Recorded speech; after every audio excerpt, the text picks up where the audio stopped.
ഇടുക്കി മൂന്നാർ ടൗണിൽ നിന്നും ഹൈറേഞ്ച് ആശുപത്രിയിലേക്ക് പോകുന്ന റോഡ് ശോചനീയാവസ്ഥയിൽ. തകർന്നു കിടക്കുന്ന റോഡ് രോഗികളെ വലയ്ക്കുകയാണ്. ആശുപത്രിയിലേക്ക് എത്തുന്ന ആംബുലൻസുകളടക്കം തകർന്നു കിടക്കുന്ന ഈ റോഡിലൂടെയാണ് കടന്നു പോകേണ്ടത്.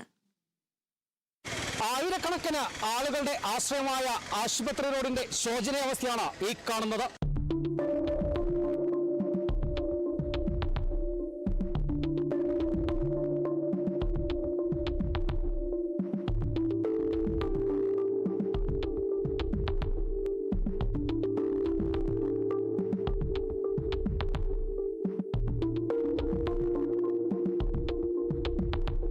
മൂന്നാർ നല്ലതണ്ണിപ്പാലം ജംഗ്ഷൻ മുതൽ ആശുപത്രി വരെയുള്ള ഭാഗത്താണ് റോഡ് തകർന്നു കിടക്കുന്നത്.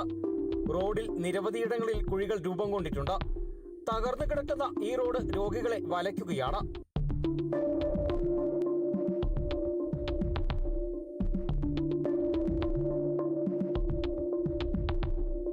ആശുപത്രിയിലേക്കെത്തുന്ന ആംബുലൻസുകളടക്കം തകർന്നു കിടക്കുന്ന ഈ റോഡിലൂടെയാണ് കടന്നു പോകുന്നത്.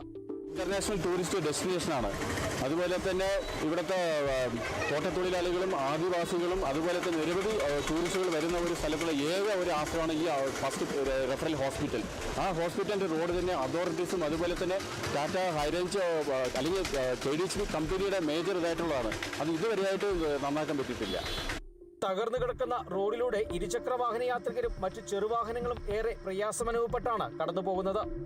കൂടാതെ ഈ മേഖലയിലെ അനധികൃത പാർക്കിങ്ങും തലവേദനയാകുന്നുണ്ട്. ഇരുചക്ര വാഹന യാത്രികർ അപകടത്തിൽപ്പെടുന്ന സംഭവങ്ങളുമാണ് നിരവധിയും. மூணார் டவுனில் இருக்கக்கூடிய ஜெனரல் ஹாஸ்பிட்டல் GH என்று அழைக்கக்கூடிய ஜெனரல் ஹாஸ்பிட்டல் ரோடு தகர்ந்துட்டு வருஷங்களாச்சு. இங்கே இருக்க லோக்கல் பொதுமக்களும் எஸ்டேட்டில் இருக்க தோட்டம் தொழிலாளி மக்களும் ஆதிவாசி மக்களும் இங்கே ஒரு எமர்ஜென்சி ஃபஸ்ட் எய்டுக்கு வரணும்னா ரொம்ப கஷ்டப்பட்டு வர வேண்டியதாக இருக்குது. ஒரு வண்டியில் இங்கே வரணும்னா 1 மணி நேரத்துக்கு மேலே ஆகுது இந்த ஹாஸ்பிட்டல் வர்றதுக்கும். ரோடு தகர்ந்து ரொம்ப இதாக இருக்குது. மழை காலத்துலேயும் இந்த வெயில் காலத்துலேயும் நமக்கு வண்டியில் வர்றதுக்கு ரொம்ப கஷ்டமான ஒரு சூழ்நிலை இருக்குது. உடனடியாக இந்த ரோடை சரி செய்ய வேண்டும் என்று கேட்டுக்கொள்கிறேன். മൂന്നാറിലേക്ക് എത്തുന്ന വിദേശ വിനോദസഞ്ചാരികളടക്കം ചികിത്സയ്ക്ക് ഹൈറേഞ്ച് ആശുപത്രിയിലെത്താറുണ്ട്. ഇവരൊക്കെയും തകർന്നു കിടക്കുന്ന ഈ റോഡിലൂടെ സഞ്ചരിക്കണം.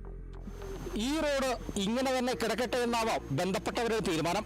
പക്ഷേ ഇത് രോഗികൾക്ക് വല്ലാത്ത ദുരിതമാണ് സമ്മാനിക്കുന്നത്. റോഡ് നന്നാക്കാത്തതിൽ വലിയ പ്രതിഷേധവും ഉയരുന്നുണ്ട്. ക്യാമറമാൻ AP രാജയ്ക്കൊപ്പം ബിനീഷ് ആന്റണി, കേരള വിഷൻ ന്യൂസ്, മൂന്നാർ.